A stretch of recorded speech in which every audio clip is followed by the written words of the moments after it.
Good night, you ain't thinking nobody's college, big dog. We here at TNN Trap News Network. It's that good news you can use. That good knowledge you ain't finna get nobody's college, big dog. Hit that like, hit that comment, hit that good subscribe button. Like, comment, subscribe, like, comment, subscribe, like, comment, subscribe. Hit that notification bell. Hit all stay tapped in for the latest and the greatest. Everything we got going on here at TNN Trap News Network. News you can use. Now you ain't finna get nobody's college, big dog. Hit that like, hit that comment, hit that good subscribe button for everything we have going on here at TNN Trap News Network. Man at the Garden Freestyle. Please don't touch my I Got a Body on the Fairy Tales. Won't forget all that's out now. And tap in with that if you ain't got into that, man. We finna holla at rap news street politics, man. It's something interesting that I called earlier. It's an emerging war between the Harlem 30 Crips and the Hoovers. Two Los Angeles-based factions. See what they got going on, man. Shout out to Rap News Street Politics. Let's get into it. Let's go. Hey, let beef for Avalon, beef for us. Period. Period. That's the A-Trade say. We're beef with the A's at the period. And we just inherited this trader beef. When I walk through some nice shit rolling. Hey, DNA crip, hey, blowing my side, it's broken. Rap News Street Politics, the best hood channel on YouTube. And we back on the west side of South Central about to speak on the hood that's controlling one of the largest territories in the city. West Side Harlem 30s, DNA Crip. Now Harlem is a hood that goes by many different names and has kind of played many different roles in the city over the years. But they've controlled this same area between Crenshaw and Normandy and Jefferson and King since the early 70s. But this area has been heating up with the gunplay, with 5 people being shot in a 7-day span this month alone. Yeah, it's getting real tricky over there, man. So check on your loved ones, check on your little brothers, check on your little cousins. If they out there committing flu, flatly, skullduggery, and larceny, tell them little ninjas to stop, man. We need more hugs, less drugs, more chilling, less killing. You feel me? It was a triple shooting at a bus stop on King and a double shooting on Western and Exposition, where one dude ended up losing his life in this situation. But the 30 section has always been active. Now, some people may refer to them as the Harlems or OHC, Original Harlem Crip, the Rolling 30s, or the Dirt Gang.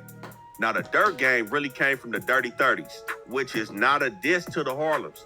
You know, I really see older people using that term Dirty 30s to refer to these dudes, but they still rep the Dirt Gang.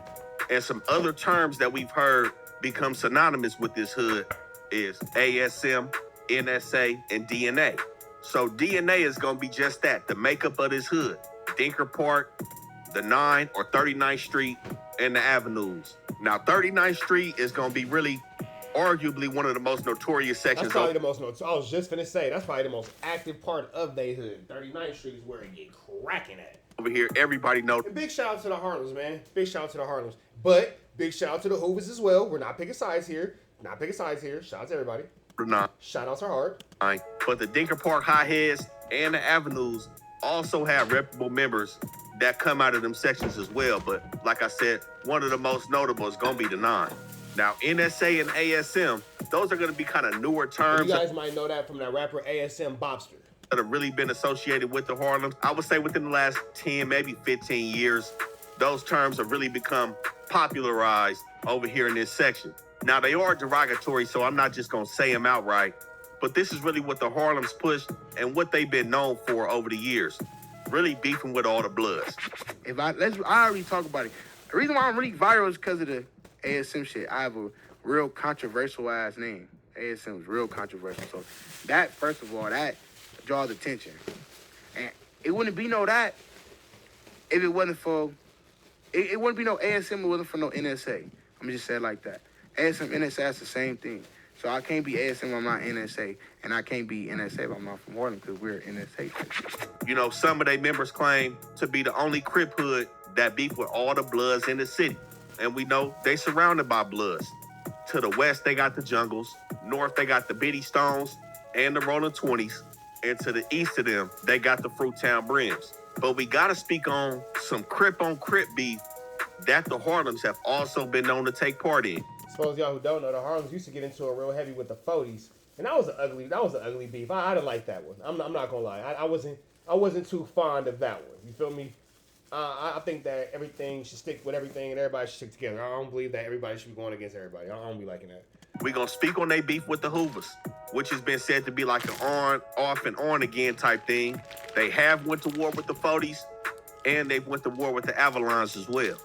But some other allies that they have in this section, of course, they are allied with the 40s.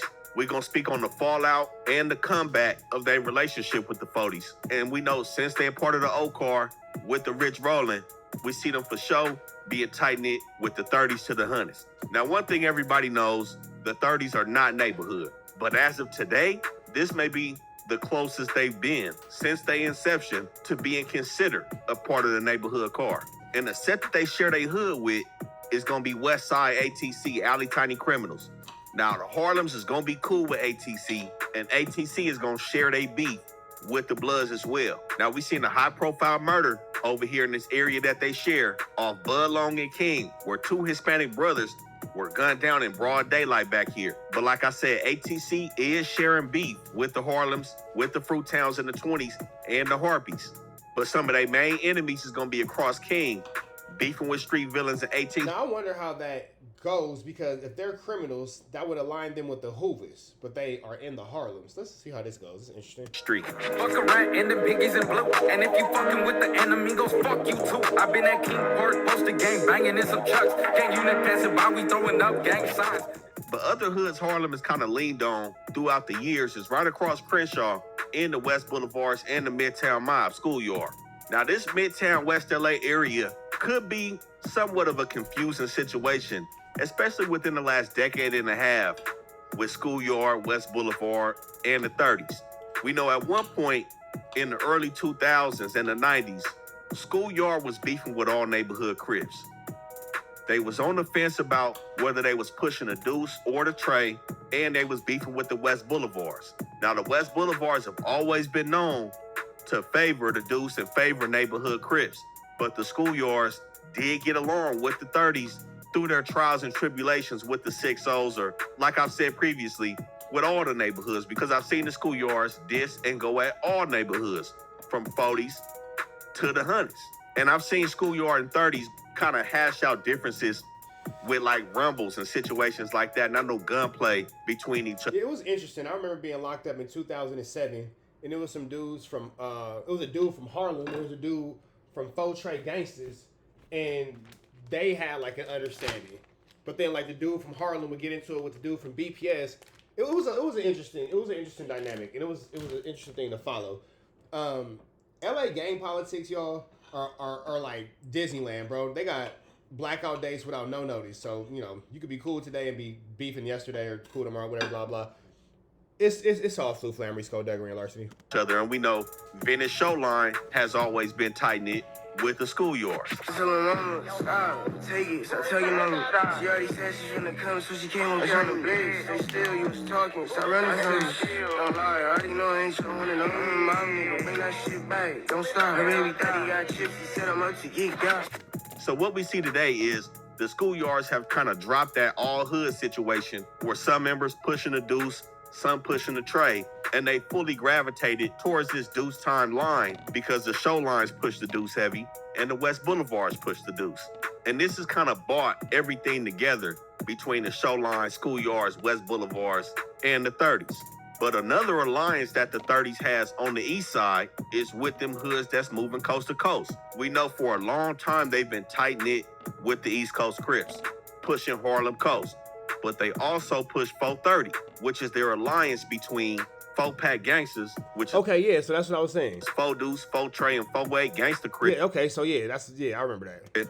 On the east side, which has led to their war with the 40 and the 5 Trey Avalons. Blow a nigga downhill, screaming out some more. We off the rich on the 30s to the 100s, we don't grow, but off the 436, so what the bars wanna do? Niggas snitching on the case and testifying about the true value. And that situation with the 4-Pack is already one that's been scrutinized by the Gangster Crips for many years. But since the Harlems have really came closer, especially in today's times, to the neighborhood cripping, it seems like they've inherited the beef with the gangsters as well. So on the west side, they beefing with the 5-1 Troubles and the Hoovers. Now things kind of get into a circumstantial situation when it comes to the A-Trays in my eyes. Now, historically, I say circumstantial because I feel like the A-Trays and the Harlems running into each other, it's more like who tripping. But as we see recently, there has been situations with the A-Trays and the FLAKKO and the Avalon. So we see Matt North on Munchie B channel doing his interview, and that was a dope interview, by the way, man. Y'all make sure y'all go to Munchie B channel, check out his interview with Matt North. But we see Matt North address a situation that he vented about with the FLAKKO, basically saying the FLAKKO should just turn coast and take the Gangsta Crip off their name because they aren't traditional GCs. And That is a strong statement to make. Goodness gracious. Goodness gracious. they beefing with the Avalons. And then we've seen Saint Face from A-Tray Gangsta say anybody that's beefing with the Avalons, specifically the FLAKKO, is beefing with the A-Tray Gangsters as well. Hey, whoever beef for Avalon, beef for us. Period. Whoever Period. That's the A-Tray say. We're beef with the A's at the period. And we just inherited the trader beef. Fuck that. Fuck trader. Yeah. Fuck traders, cuz. That's what they is. Avalon Gangsta. And we know the 30s and the FLAKKO is cool, and the 30s have beefed it with the Avalons. And that beef, I don't think has fully died out. Now, the 40 Avalons is closer to the 30s because they right down King. And we know the 5 Trays are closer to South Park, main spot, 51st. But that is one Crip-on-Crip beef that the 30s do have. But the situation with the Hoovers, we've seen kind of go up over the years. Now, there's some accounts saying that the Hoovers been beefing with the 30s since 85. Since around the break-off that happened between the neighborhoods and the gangsters, with people getting tighter with the 60s and others being tight with A-Tray. Now, we know the Hoovers gravitated toward the Gangsta Crip side with the A-Trays, and the 30s being rolling, they were automatically bundled in with the Rolling Coast and the O's and the East Coast. But it was alleged that the 30s kind of regained some sort of a relationship with the Hoovers when they fell out with the 40s, which we gonna speak on. But it said at that time, there was a situation, and I don't know exactly how true this is. I'm not too familiar with this term, but there was a situation that was termed Harlem Halldale Hoop, which was an alliance between the Harlems, the Hoovers, and the 5-1 Troubles, who were on 51st and Halldale. But Sheesh. Plot twist. once the Harlems regained their relationship with the 40s, which was said to have been done at Tookie's funeral in 2006, we see by 2009, they was back in war with the Hoovers. Now we gotta rewind the clock back to June 27, 2009. On 37. Now, what's said there was a house party that was cracking on 37, of course, in the middle of 30's hood, and the Dirt Gang was in attendance. An 18-year-old named Trayvon Braggs pulls up to the party. Now, Braggs is not from Harlem, but his pops is from Harlem. So he feels comfortable in the area, he's chilling. Now, at this time, Braggs bumps into somebody he knows from Harlem that he recognizes when they went to Hamilton, named Grady Montgomery.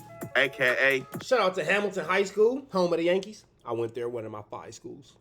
Infant Booker T. School that I wish I would have stayed at, honestly. Now I'm gonna say Booker T, and I'm gonna refer to this dude as Infant Buck from now on because Booker T is a derogatory term used against the Brims. But he said he knew Infant Buck from Hamilton, and they had previously had no problems. And of course, with his dad being from Harlem and Buck being from Harlem, usually you would expect to get a pass, even though you're not gangbanging and you in 30 hood. But we know a lot of times gangbanging does get out of hand. And it seemed like Buck disregarded the past meetings that he's had with Braggs and bangs on him anyways. Braggs said that he don't bang, but Buck accused him of, quote, being extra'd out in they hood. Now, it comes out later that Braggs, not necessarily a gang member, but at this time, he's been associating with the 9 Deuce and 9-4 Hoovers. And he allegedly had an orange rag on 37th that night. Now, he admitted to also previously hanging out with the Biddy Stones, but he said that at this time, he was known to associate with the H-Gang. So when Infant Buck banged on him, he say his daddy from the hood too. And Buck was with an older homie from Harlem who recognized Braggs and said he good, his pops from the hood. But it seemed like Buck wasn't trying to hear that. Buck was one of them niggas that say, so what? And called Braggs out for the fade. So Braggs laced up and was ready to take his fade, and Infant Buck wanted him to walk down the street. He said he didn't want to walk all the way that far. Let's just get down right here. And this time, Infant Buck turns around, gets within about 3 feet of Braggs, and starts letting off on him right there in front of the party. Now, Braggs ended up getting hit 7 times in the chest his heart, his stomach, and his back. But luckily, he didn't lose his life in this situation, but he did become paralyzed as a result of this. Quick little game. My mama taught me this, and I've said this a million times. You don't never let a nigga lead you to a fight. Hey, let's fight. All right, bet. Let's go around the corner. Nigga, hell no. You get cracking where you mad at. Nigga don't never lead you to a fight. You been outside, you understand exactly why they say that. My mama told me that as a youngin' when she first realized that I was doing whatever I was doing outside. She told me, I remember. She said, son, I don't know what you doing out there, but let me tell you this. Don't never let a nigga lead you to a fight. If you get into it with a nigga, and he tell you want to fight, go ahead and take off on that motherfucker right there. All that walk down the street, come around the corner, all that type of shit, the motherfucker set you up to unalive you. When she said the word, she said the K word. A mother chucker set you up to blank you. Don't never. Number one, we shouldn't be getting into it. Physical confrontations, considering the fact that my viewership is the ages of 35 to 55. We shouldn't be getting into it anyway to where it becomes physical. But, you know, if you ever find yourself in that situation, don't never let a mother chucker walk you into a fight. That's stupid. You cracking where you mad at, and then that's that. Now, when Braggs was laid up in the hospital, he told police that he had took out an orange rag out his pocket and wrapped it around his fist when he was about to fade. And this is when that nigga's from Hoover. Buck dissed the Hoovers and tried to take Braggs out for disrespecting his hood on 37. And further in the conversation, he ended up identifying Buck and the older homie who was with Buck as Dirt from 30s as the people that was there when they got down on him over here at the party. Now, it would seem like Braggs was also into some hood hopping. He said he was hanging with Biddy Stones and hanging with the Hoovers as well, pulling out the orange rag.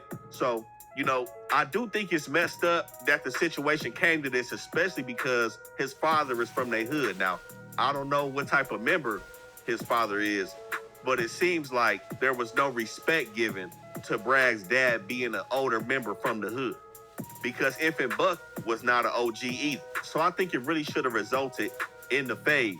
But that just shows you where the Harlems and the Hoovers was lying in 2009. Now, since this point, we know, like I said, the Harlems have become even closer with other neighborhood sets. And recently, we've seen situations when both of these dudes was outside between ASM Bobster and Treyway. We've seen some dissing back and forth. We've seen the Harlems dissing. We've seen some diss records. We know where the Hoovers lie in this. Push up on the nigga, pop him up like what's poppin' with cuz. R.I.P. to Slowby, I'm in Stockton, I'm hanging with them. Niggas poppin' tough, but they ain't poppin' enough. Fuck a ASM, bitch, I'm whacking my thumbs. I'm over tough, but they ain't poppin' enough. Fuck a ASM, bitch, I'm whacking my thumbs.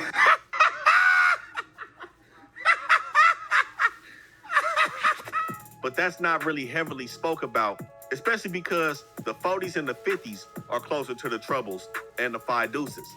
But we've seen the friction become very apparent when Bop went on No Jumper and he didn't do his interview with T-Rail, he did it with Adam. Niggas say we scareless for the type of shit we do to niggas. All the stuff you niggas got, but never ever use it, nigga. Niggas gon' expose or you calm down, recruit niggas. Yeah, they go them trouble in them Hoover niggas. But right before those instances between Treyway and Bop, we seen some back and forth gunplay and homicides between the Sevenfolds and the Harlems. Now, this started on August 29, 2019, where it said that about 11 in the morning, a dude named Trayvon Winkler was on Flower and 75th in the Sevenfolds. Now, more than likely, being on Flower, he was probably at a residential spot, coming out of somebody's crib who he knew. And it said that he was on Flower. He was for sure coming out of a residential spot, because it ain't nothing on Flower but residences. two people approached him looking to rob him over here on 75th. Instead of robbing him, they ended up killing Winkler, who died on the sidewalk due to a gunshot wound in his chest. Now, as you can imagine, this sent the Harlems up. And it said that a few hours after Winkler was killed, they was holding a vigil for him at King Park. Now, in these times, King Park is going to be the main park for these dudes off of Western and 39th. And when the folks got over there, when that vigil was being held, they said they saw a group of dudes from Harlem yelling disses to the Hoovers. You know, really set on the fact that the 7-4 Hoovers was responsible for killing their homie. And it was alleged that BPS did go over to King Park and kick these candles over after the vigil, but the Harlems had their eyes set on getting back at the Hoovers. Now you know that since this is going down, the hood is hot. Both of these hoods is hot. They know the Harlems was involved, so they patrolling the Harlems heavy, and they know what happened in the Hoovers. They know the H-gang. They're gonna be patrolling the Hoovers. Now they already be patrolling Fig. Flower is right next to Fig. This area is already heavily patrolled. But on September 3rd, 4 days after this murder, the Harlems are said to be back up at King Park, devising somewhat of a plan. This is where they seen Frank Fisher. Now, again, I'm not saying, look, you guys are going to gangbang how y'all gangbang. Y'all going blood, Crip, SA, Asian, Dominican, Puerto Rican, white boy, Jamaican, Latin King, disciple, vice lord, Haitian, how y'all choose to. Kicking over candles, bro, like, we get it. You already done something to somebody's deceased friend. You guys are already making mamas cries and all that kind of stuff. Like, the kicking over of the candle, there has to be some sort of boundary, bro. Like, at some point, like, even in war, there's rules. You can't drop mustard gas on niggas. It's against the law. You feel me? You get a war crime. There's rules to everything, bro. And now sometimes young dudes, older dudes who get the young dudes out here doing it, because it's really be you old niggas, some of the young niggas to do shit that y'all too scary to do. It has to be a boundary. It has to be a point where you stop and you say, hey, you know what? I'm actually better than doing this. Yes, F the ops. Yes, F the other side. Yes, this, but I'm better than that. Let me handle it like this and not like that. It has to be a point where you just decide to be a better person. Dale Hurt. And you can still harbor all that, you know, whatchamacallit in that hate. I ain't saying forgive or whatever. It just has to be a more active, quote unquote, way of going about this situation and kicking a candle. Come on, bro. What that candle even do to you? And now look at you, waxing glass all on your shoes. Kevin Green on surveillance, moving around the park in a couple different whips. One of the whips they identified as a white Jeep Compass. Now, surveillance video also has the clothes these dudes are wearing as well. And these videos are from the cameras that's up at King Park. And this tape watched all three of these dudes get up into the Compass and slide off down 39th. Now, they made their way to about Hoover and Slauson, which is the borderline between the 5 Deuces and the 5-9 Hoovers. Now, I don't know if they tried to find somebody in the 50s, but they made their way closer to where their homie was killed and ended up on 76 and Fig in the 7-4s. Now, at this time, 2 dudes from 7-4 was walking to that portion market on 76.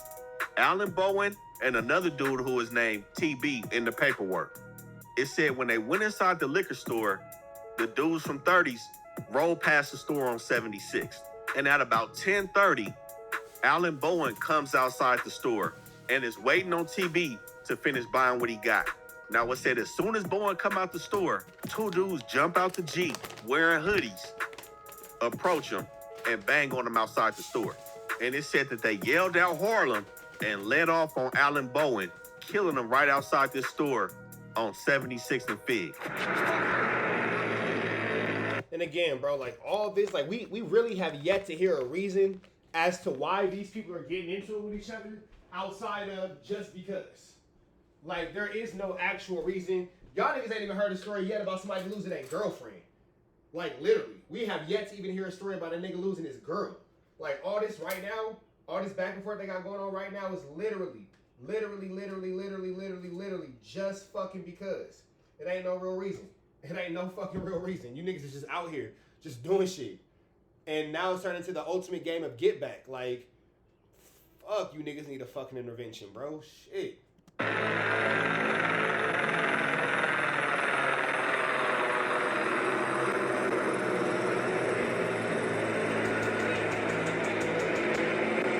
Now, at this time, TB said he ran out the store, yelled out Hoover, but ended up taking off to some of his people house down the street, where he told them that the Harlems killed Bowen. Now, it said Bowen got hit multiple times in his shoulder that went through his lungs and passed through his spine, another time in his back, and another one in his forearm. And everything was televised on surveillance, as well as the car. Now, the female that came forward as a witness in this case is the female who TB told that the Harlems did it. She gave police the statements on what was said, and they matched up the type of clothes that them dudes was wearing from the surveillance video at King Park to the surveillance on 76 and Flower. And this is what sold the 30s up in some back and forth murders between these two sections. So, you know, situations like this is still fresh and new. This war is still active, but there's always room for things to be fixed, like we seen between the Harlems and the 40s. Now, the Harlems and the 40s, of course, they've had relationships way before they was even beefing. Now, it's said that dudes from Harlems that was living in the 40s actually started the 40s. Now, correct me if I'm wrong, but it said that dudes from 30s also started the 40s in San Diego. Now, y'all can go verify that with Hoodie Hood channel. Shout out to him as well, where he'll have some more backstory. I'm not saying that's true. I'm not saying that's false. I'm saying it would make sense considering that their neighborhoods border each other, and 39th being a more active street could arguably be the border between the 30s and the 40s. On that situation on how his hood started, but those are things that I've heard in regards to the inception of both LA and San Diego 40s. So it was love to begin with between the 30s and the 40s. But there's been accounts of there being friction between these hoods that started in about 96. Now, like I said, they cleaned this beef up in 2006 at Tookie's funeral. So there was about 10 years of beef between these two hoods. Now, one thing that I always remember growing up was the rumbles at the King parades with the 40s. Now, that's something that we all know about, but there has been murders on this side as well. We seen when S-Bone spoke about it on Street TV, rest in peace S-Bone. He said it really started off when the 30s paralyzed Big Fo Extra from 40s. He said he was somewhat new to the hood, and the 30s ended up sitting him down. But I've also heard accounts that Big Fo Extra got set down by his own homies over trying to rob somebody. Now, I'm not sure exactly what transpired with him, but of course, he's still breathing after them shots. But it was also said that the 30s was responsible for killing somebody named Murdoch and Lil Ant Dog from 40s. So this situation is what really kicked off the war between the 40s and the 30s. And again, through all this, we've yet to hear a reason of why. We're hearing a lot of lives being lost. We're hearing a lot of blood being shed. A lot of mothers are being made to cry. But we've not really heard a valid reason to why this is going on. So 30. just keep that in mind. That again was fixed.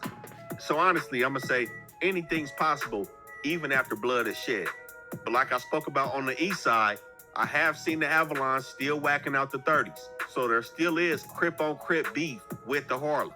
But we know the politics on the east side do get messy because the 8-7s and the 9-7s are also moving coast to coast. They are cool with the 4-pack, East Coast and Harlem, but they beefing with the main streets right now. And they have been for some time. But we know the main streets are cool with them West Side Rollins and the West Side neighborhoods. So I highly doubt that the Harlems are taking part of any of that with the main streets because of the 8-7s and 9-7s, kind of in a similar way that they beat with the Avalanche due to their relationship in the 430. But overall, like I said, this... And again, y'all see how confusing this is? Kids, why would you want to get involved in this? You cool with these ninjas, but they beef with those ninjas. Well, we beefing with those ninjas, but we cool with those ninjas. Well, we was just beefing with them last week, but we not cool with them on Monday, so we back beefing, but it might be up with them by Wednesday. It's a lot to take in. It's a lot to consume. And if you have mental space and mental capacity to really digest all this information and know who your enemy is, and I'm beef with that person, I'm beef with that person, blah, blah, blah, you have an incredible mind. And it would be much better use that incredible mind of yours for something constructive and productive, honestly. Because that's a lot to intake, and you're able to make it, off the top of your head. That's pretty impressive. You should use that for good. Area has been heating up with the gunplay. Now, I'm not saying a specific hood that's really putting in work or really shooting people in this area. But for one reason or another, this area is cracking right now. But y'all make sure y'all like, comment, and subscribe. So y'all show some love to Rap News Street Politics. I'm Rich Trapper signing out 10 in Trap News Network. Y'all be better today than what you were yesterday. Be even better tomorrow. But today be at your best. You know the rest. Red dots to the left. Free Avenue Agent Tweets. Free. We got